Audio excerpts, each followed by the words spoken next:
ज्ञानयुद्ध व्याख्यानमालेचे वक्ते म्हणून लाभलेले माननीय श्याम कोरोटी सर, प्राध्यापक सुभाषजी लोही सर, माननीय दिलीपजी देवधर आणि उत्तम असं सूत्रसंचालन जे करीत आहे माननीय सुनील कोहीकर सर आणि सर्व श्रोतागण, या ज्ञानयुद्ध व्याख्यानमालेला जवळपास 57 वर्ष झालेली आहेत. मला SC या विषयावर बोलण्याची सुनील कोहीकर सरांनी संधी दिलेली आहे. मी इथे संमिश्र असा विषय मांडणार आहोत, हिंदू धर्म आणि SC.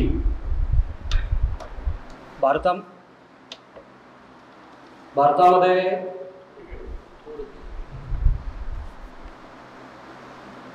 बहुसंख्य हिंदू हा धर्म आहे आणि हिंदू धर्मामध्ये अनेक अशा जाती आहेत.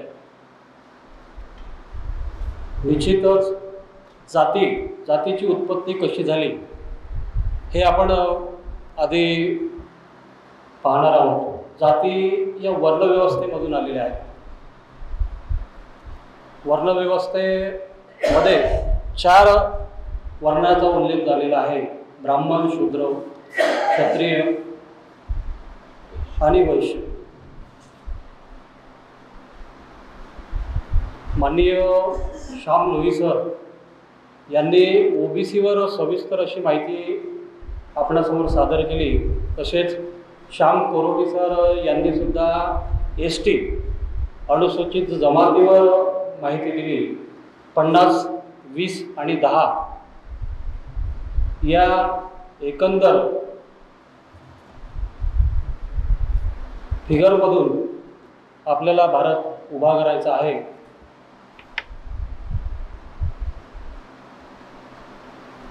अनुसूचित जाती हा शब्द प्रथम कुठून आला आपण हे पाहणार आहोत, किंवा अनुसूचित जातीचा पहिल्यांदा वापर कोणी केला. 1927ला सायमंड कमिशन यांनी अनुसूचित जाती या शब्दाचा वापर केलेला आहे. अनुसूचित जाती या भारतामध्ये संपूर्ण राज्यात आढळून येतात. अनुसूचित आयोगाचे अध्यक्ष किशोरजी मकणा आहेत. महात्मा गांधी यांनी अनुसूचित जातीला हरिजन म्हणून संबोधले व डॉक्टर आंबेडकरांनी दलित म्हणून संबोधलेले आहे.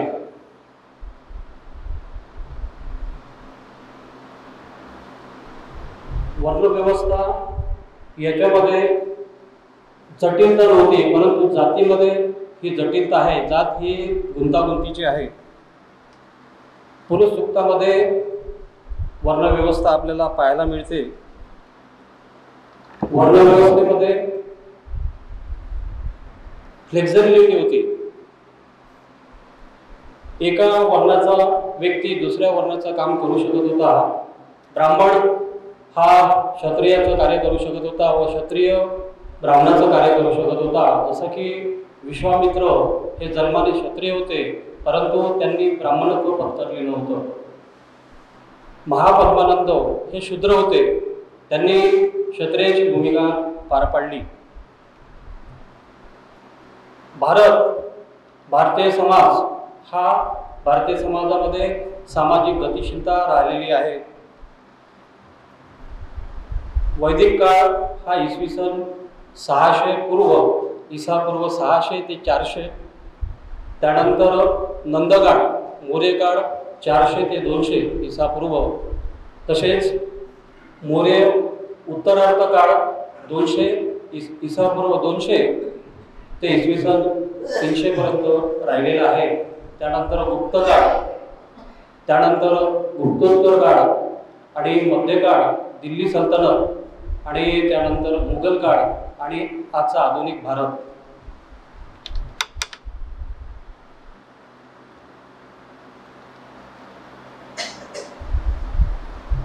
आज भारतीय समाज प्रामुख्याने 4 प्रवर्गात मोडतो. ओबीसी, जनरल कॅटेगरी म्हणजे सामान्य वर्ग, एससी अनुसूचित जाती आणि एसटी अनुसूचित जमाती.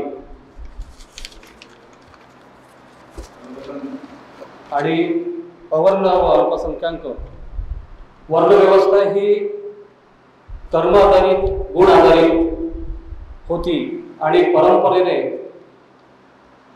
असलेले कार्य हे जातीचे स्वरूप घेऊ लागले. एकूणच भारतीय समाजामध्ये जात ही गुंतागुंतीची झाली, जटिल झाली. जात, पोटजात, 12.5 जाती, उपजाती हा प्रकार हिंदू धर्मामध्ये बघण्यास मिळतो.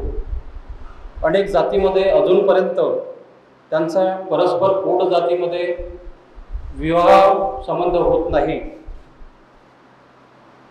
जातीमध्ये उतरंड पाहायला मिळतात. श्रेष्ठ, कनिष्ठ, उच्च नीचतेचा भाव आपल्याला पाहायला मिळतो.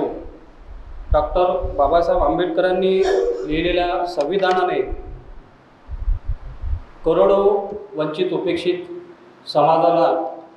समाजाचा उद्धार केलेला आहे. अवर्ण शूद्राच्या उद्धाराचे काम केलेले आहे. करोडो लोकांना मुख्य प्रवाहात आणण्याचे काम केलेले आहे. डॉक्टर बाबासाहेब यांचे वडील कबीरपंथी होते व या कबीरपंथी विचाराचा प्रभाव डॉक्टर बाबासाहेब आंबेडकर यांच्यावर सुद्धा होता. आणि कबीर असे म्हणतात, कबीर कुआ एक है, कबीर कुआ एक है, पानी भरे अनेक, बर्तन में भेद है, पानी करे न कोई भेद. या भेदभावामुळे मनुष्यामधली दरी वाढत गेली. आर्थिक, सामाजिक, शैक्षणिक, वैयक्तिक मागासलेपणा वाढत गेला. परंतु भारतीय समाजामध्ये अनेक समाजसुधारक थोर महापुरुष होऊन गेले. त्यांनी याविरुद्ध आवाज उठवला, वंचितांच्या उद्धाराकरिता कार्य केले. स्वामी विवेकानंदांनी हिंदू धर्माच्या प्रसाराचे कार्य करीत असताना हिंदू धर्माचे अद्वैत तत्वज्ञानाचे श्रेष्ठत्व पटवून दिले. पाश्चात्य देशातील भौतिकवादाच्या भारतीय अध्यात्मवादाशी समन्वय साधण्याचा प्रयत्न केला. हिंदू धर्माच्या आधारे व्यापक विश्वधर्माचा समन्वय साधण्याचा प्रयत्न केला व बंधुत्वाचा जगाला संदेश दिला. भारताच्या थोर संस्कृतीचा व उदात्त हेतूचा, मानवतावादी तत्वज्ञानाचा जगाला परिचय करून दिला. स्वामी विवेकानंदांनी भारताच्या भावी पिढीसाठी एक थोर आदर्श वारसा ठेवला. स्वामी विवेकानंद हे सर्व करीत असताना पाश्चात्य देशाचे दौरे करीत असत. त्या दरम्यान त्यांना पाश्चात्य देशातील सुबत्ता जाणवली आणि त्यांनी जेव्हा भारतीय समाजव्यवस्था पाहिली तेव्हा त्यांना असं जाणवलं की इथे अत्यंत हालाकीची परिस्थिती आहे. इथे वंचित उपेक्षित समाज आज दबलेला आहे. त्यासाठी कार्य करण्याची त्यांची इच्छा झाली. त्यांचं ही दयनीय अवस्था पाहून त्यांचं मन पिळून गेलं आणि रामकृष्ण मिशनच्या माध्यमातून, रामकृष्ण परिवाराच्या माध्यमातून त्यांनी वंचित उपेक्षितांसाठी कार्य करण्याला सुरुवात केली. वंचित उपेक्षितांच्या आत्मोद्धारानेच या राष्ट्राची उभारणी होईल असं त्यांना वेळोवेळी जाणवायला लागलं.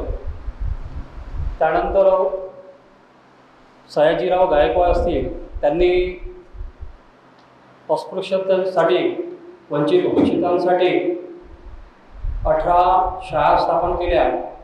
छत्रपती शाहू महाराज असतील, त्यांनी वंचित उपेक्षितांना आपल्या संस्थानामध्ये नोकरीमध्ये सामावून घेतले. 1909ला अत्याचार विरुद्ध कायदा आणला. तसेच 21-22 मार्चला 1920ला डॉक्टर बाबासाहेब आंबेडकर यांना परिषद भरून त्या परिषदेचे अध्यक्षपद मोठ्या विश्वासाने दिले. महात्मा ज्योतिबा फुले, स्वामी पेरियार, दयानंद सरस्वती यांनी सुद्धा अनुसूचित जातीकरिता अस्पृश्यांकरिता मोठे कार्य केले.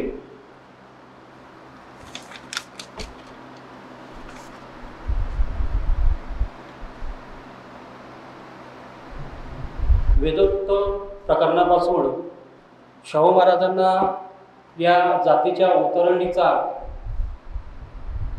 झळ पोचल्यामुळे त्यांनी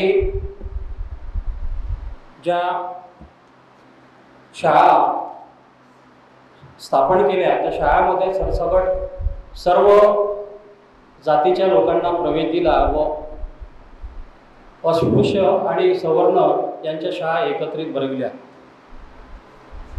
तसेच आंतरजातीय व आंतरधर्मीय विवाहाला त्यांनी मान्यता दिली व तसा कायदाच आपल्या राज्यात सुरू केला. नुसता कायदाच त्यांनी आणला नाही तर तो कायदा अंमलात आणण्यासाठी त्यांनी आपल्या चुलत बहिणीचं लग्न धनगर समाजातील यशवंत होळकर यांच्याशी केलं. तसेच विविध वसतिगृह त्यांनी वंचित उपेक्षित अस्पृश्य यांच्यासाठी काढली. सोबतच मराठा असेल, जैन असेल, लिंगायत असेल, न्हावी असेल, सुतार असेल, शिंपी असेल यांच्यासाठी सुद्धा वसतिगृह काढली. याविषयी या भेदभावाविषयी कबीर असे म्हणतात, एक बूंद एक मलमूत्र एक चांद एक शुद्ध एक ज्योती उत्पन्ना सब कोण बामन कोण शूद्र. अनुसूचित जाती वेगवेगळ्या राज्यात ज्या नावाने ओळखल्या जातात म्हणजे पंजाबमध्ये वाल्मिकी आणि मजहबी सीख, आंध्र प्रदेशातील मडिगाव, तसेच उत्तर प्रदेशमधील जाटव, तामिळनाडूमधील अरुंधतीयार यांचा समावेश आहे. ते पारंपरिकपणे पशुपालन करीत होते. तसेच उच्च जाती किंवा सामान्य श्रेणीच्या तुलनेत शेड्यूल कास्ट SC जातीला हीन भावनेची वागणूक मिळत होती. महाराष्ट्रामध्ये एकूण SC कॅटेगरीमध्ये अनुसूचित जातीमध्ये 59 जाती आहेत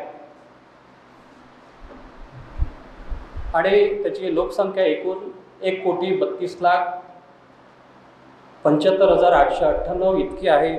म्हणजे महाराष्ट्रात एकूण 11% लोकसंख्या ही अनुसूचित जातीची आहे, अनुसूचित प्रवर्गाची आहे. यामध्ये प्रामुख्याने येणाऱ्या जाती म्हणजे बौद्ध, नवबौद्ध, मातंग,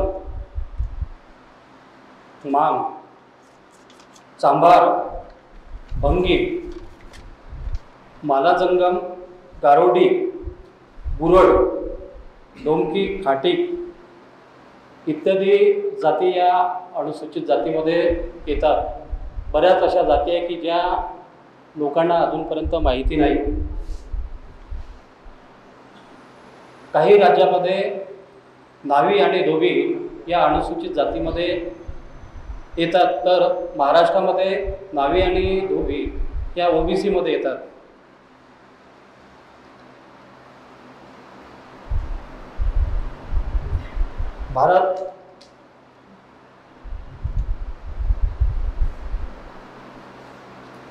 भारतामध्ये या अनुसूचित जातीविषयी किंवा SC विषयी किंवा अस्पृश्यतेविषयी आजही भेदभावनाची भावना आहे. परंतु महाराष्ट्र हा शाहू फुले आंबेडकरांचा असल्यामुळे, पुरोगामी विचारांचा असल्यामुळे हा भेदभाव कमी झालेला आहे. डिप्रेस क्लासच्या अनटचेबिलिटीच्या संदर्भात डॉक्टर बाबासाहेब असे म्हणतात, nation about the disability, common disability of sub caste, suffered untouchable as whole. Untouchability are thus growth of their personality, but also comes way of the material well-being. It also defies certain civil right. The untouchable is not even citizen. Citizenship is bundle of right. Personality, security, right of assembly right, equality before law, liberty of possess, freedom of opinion and speech, right of personality, right of personality in the government country of central government, right to hold offices under state. Thus, the disability untouchable involve both denial personal and civil right and also material through the denial of material right. 1929ला Simon commission समोर बहिष्कृत हितकारी संस्थेमार्फत अनुसूचित जाती depress क्लासची अशा प्रकारे संज्ञा डेफिनेशन देण्यात आली. 26 जानेवारी 1950ला भारताने अंगीकारलेल्या घटनेच्या 17व्या कलमानुसार अस्पृश्यतेचे उच्चाटन झाल्यामुळे अस्पृश्यतेच्या आधारावर कोणतीही निसमर्थता डिसॅबिलिटी यास गुन्हा ठरविण्यात आला व केंद्र शासनाने अस्पृश्यता पाळणे गुन्हा ठरविण्यात आला व तसा कायदाच पारित केला व कायद्याची योग्यपणे अंमलबजावणी प्रभावी अंमलबजावणी होण्याकरिता केंद्र शासनाने सप्टेंबर 1989ला अनुसूचित जाती आणि अनुसूचित जमाती अत्याचार प्रतिबंध कायदा संमत केला व तो 30 जानेवारी 1990 पासून अंमलात आणला. अनुसूचित जाती अनुसूचित जमातीची वरील अत्याचार पायबंद बसावा हा त्यामागचा मूळ उद्देश होता. या कायद्याच्या त्रुटीतील सुधारणा करून अनुसूचित जाती जमाती प्रतिबंध कायदा 2015 अस्तित्वात आला. तसेच महाराष्ट्र सरकारने अनेक योजना अनुसूचित जातीकरिता आता राबविलेल्या आहेत.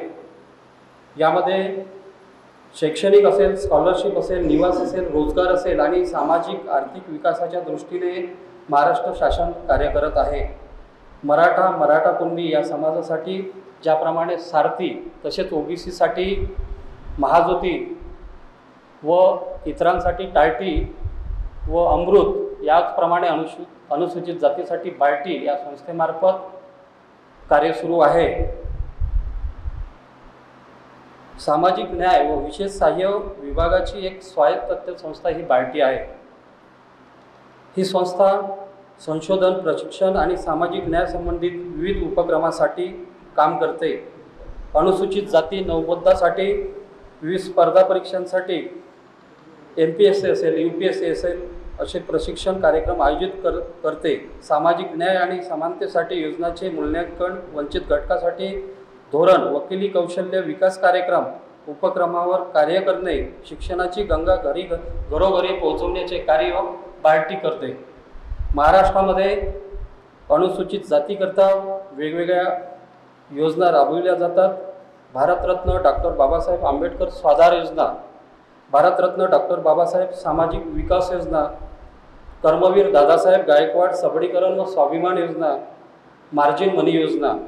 स्वाधार योजनेमार्फत राज्यातील सामाजिक न्याय विभागांतर्गत शासकीय वसतिगृहामध्ये प्रवेश न मिळालेल्या विद्यार्थ्यांना, अनुसूचित जाती व नवबौद्ध विद्यार्थ्यांसाठी भारतरत्न डॉक्टर बाबासाहेब आंबेडकर स्वाधार योजना राबविण्यात येते. इयत्ता 11वी 12वी आणि 12वीच्या पुढील विद्यार्थ्यांसाठी, नंतरच्या विद्यार्थ्यांसाठी व्यावसायिक तसेच बिगर व्यावसायिक अभ्यासक्रम प्रवेश घेतलेल्या अनुसूचित जाती व नवबौद्ध विद्यार्थ्यांना या योजनेचा लाभ देण्यात येतो. सामाजिक विकास योजनेमार्फत अनुसूचित जाती नवबौद्ध घटकांच्या वस्त्यामध्ये पाणी पुरवठा, मलनिस्सारण, पोहोच रस्ते, अंतर्गत रस्ते, सार्वजनिक शौचालय, गटारे, समाज मंदिरे, वाचनालय व अभ्यासिका, धम्मकेंद्रे, विपश्यना केंद्रे या योजनेमार्फत करण्यात येतात. स्वाभिमान योजनेमार्फत अनुसूचित जाती व नवबौद्ध घटकातील दारिद्र्य रेषेखालील भूमिहीन शेतमजूर कुटुंबाच्या उदरनिर्वाहाचे कायमस्वरूपी उत्पन्नाचे साधन उपलब्ध होण्याकरिता त्यांना कसण्याकरिता 2 एकर किंवा त्यापेक्षा जास्त म्हणजे 4 एकर ओलिताखालील जमीन, कोरडवाहू जमीन बिना मोबदला उपलब्ध करून देण्यात येते. ही योजना 100% अनुदानावर राबविल्या जाते. अनुसूचित जातीच्या मुलामुलींसाठी शासकीय निवासी शाळा, प्रत्येक तालुक्याच्या ठिकाणी एक शासकीय निवासी शाळा सुरू करण्याचा निर्णय महाराष्ट्र शासनाने घेतलेला आहे. त्यानुसार इयत्ता 5वी ते 10वी पर्यंत प्रवेश दिला जातो. राज्यात सध्या स्थितीचे 90 निवासी शाळा महाराष्ट्र राज्यात आहे. त्याप्रमाणेच केंद्र शासनाच्या राष्ट्रीय अनुसूचित जाती वित्तीय विकास महामंडळ मर्यादित दिल्लीमार्फत अनेक योजना अनुसूचित जातीकरिता राबविल्या जातात. मुदत कर्ज योजना, लघु ऋण वृत्त योजना, महिला समृद्धी योजना, महिला किसान योजना, शैक्षणिक कर्ज योजना यामध्ये पात्र विद्यार्थ्यांना देशातील व परदेशातील शासनमान्य व अधिकृत संस्थेमार्फत शिक्षण घेण्यास कर्ज वितरित केल्या जाते. यामध्ये विद्यार्थ्यांना कुठल्या कुठल्या कोर्ससाठी शिष्यवृत्ती दिली जाते ते म्हणजे पहिल्यांदा अभियांत्रिकी, वास्तुविशारद, वैद्यकीय, बायोटेक्नॉलॉजी, मायक्रोबायोलॉजी, क्लिनिकल टेक्नॉलॉजी, तसेच फार्मसी, दंतचिकित्सक, फिजिओथेरपी, पॅथॉलॉजी, नर्सिंग व इन्फॉर्मेशन टेक्नॉलॉजी, मॅनेजमेंट, कायदा व एज्युकेशन, जर्नलिझम व मास कम्युनिकेशन, शारीरिक शिक्षण व वैमानिक प्रशिक्षण, लॅबोरेटरी टेक्निशियन इत्यादी योजनेमार्फत अनुसूचित जातींना सामाजिक, शैक्षणिक, आर्थिक विकास होण्याकरिता सहाय्य केले जाते. परंतु अनुसूचित जातीमधील अनेक जाती आजसुद्धा मागासलेल्या आहेत. अनुसूचित जातीमध्ये 59 जाती आहेत, त्यापैकी 58 जाती आजपर्यंत मागासलेल्या आहेत. त्यामध्ये सब क्लासिफिकेशन व्हावे आणि त्या सब क्लासिफिकेशनचा निर्णय सुप्रीम कोर्टाने दिलेला आहे. या कुठल्या जाती आहेत त्या मग मातंग असेल, मांगारोडी असेल किंवा चांभार असेल, अशा अनेक जाती ज्या गावकुसाबाहेर राहायच्या, त्या गावकुसाबाहेर असणाऱ्या जाती त्यांचा आजही आर्थिक, शैक्षणिक विकास झालेला नाही, म्हणून त्यांचं सब क्लासिफिकेशन व्हावं म्हणून सब क्लासिफिकेशन त्यांचं झालेलं आहे. त्या अनुषंगाने हिंदू दलित महासंघाचे अध्यक्ष नरेंद्र भोंडेकर यांनी सांगितले की या निर्णयामुळे ज्या जाती अनुसूचित प्रवर्गातील ज्या जाती मागे पडलेल्या होत्या त्यासोबत न्याय होईल, त्या जाती सामोर येईल. या अनुषंगाने 1965ला बाबासाहेब गोखले यांनी महाराष्ट्र सरकारला 8% आरक्षण मिळावं म्हणून चळवळ उभारली होती व त्या चळवळीचे रूपांतर म्हणून अण्णाभाऊ साठे महामंडळ मातंग समाजाला प्राप्त झालं. निश्चितच या अशा प्रकारे क्लासिफिकेशन झाल्यामुळे SC समाजातील मागे पडलेल्या जातीला आज न्याय मिळालेला आहे. आंध्र प्रदेशमध्ये 2000 साली अशाच प्रकारचे आरक्षण न्यायमूर्ती रामचंद्र राजू यांनी 15% आरक्षण या मागासलेल्या जातींना दिलेलं होतं, परंतु कालांतराने ते रद्द करण्यात आले. अनुसूचित वर्गातील काही जातीच्या तुलनेत इतर जाती या कमकुवत आहे, वंचित, उपेक्षित आहे असे मत अनेकांनी दिलेले होते.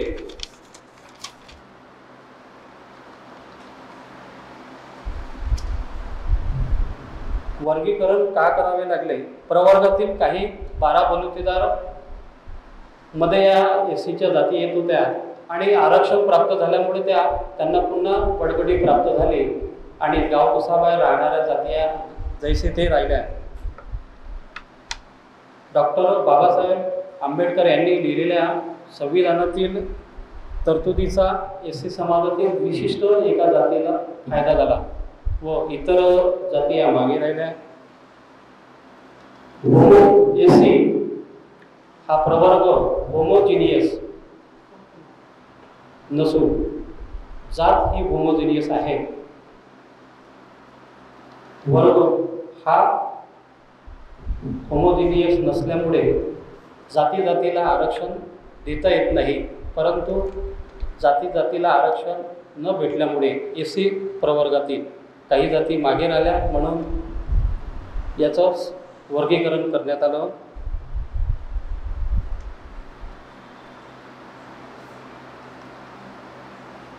आणि या वर्गीकरणामुळे रोस्टरनुसार अ-ब-ग-ड असं वर्गीकरण झाल्यामुळे ज्या जाती मागे राहिलेल्या होत्या त्यांचा सुद्धा क्रमवारीनुसार नोकरीमध्ये त्यांना संधी उपलब्ध होईल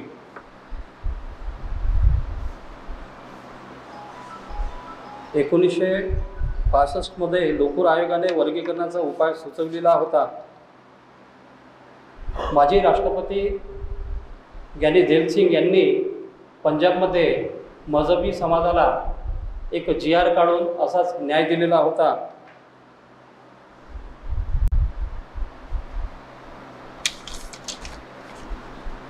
वर्णव्यवस्थेपासून सुरू झालेला प्रवास जातीपर्यंत पोहोचला व समाजातील घटकाचा विकास व्हावा, उन्नती व्हावी, जीवाच्या कल्याणाचा आग्रह गीतेमध्ये सुद्धा दिसून येतो। गीतेत समतेला योग म्हटले आहे। समत्व योग उच्यते। वास्तविक योगाची आवश्यकता कर्मातच आहे। कर्तव्य कर्म हा धर्म आहे। वक्त्याचे कर्तव्य तो श्रोत्याचा अधिकार आणि श्रोत्याचे कर्तव्य तो वक्त्याचा अधिकार। वक्ता बोलून श्रोत्याच्या अधिकाराचे रक्षण करतो आणि श्रोता ऐकून वक्त्याच्या अधिकाराचे रक्षण करतो। एकामेकाच्या दुसऱ्याच्या अधिकाराचे रक्षण करणं हे परम कर्तव्य आहे आणि मनुष्य त्यामधून ऋणमुक्त होतो। आचार्य विनोबा भावे यांनी भगवद्गीतेमध्ये सुद्धा भगवद्गीतेला जीवन जगणे या दृष्टिकोनातून बघितले आहे। जनकल्याणाचे सार भारतीय संस्कृतीने जपलेले आहे।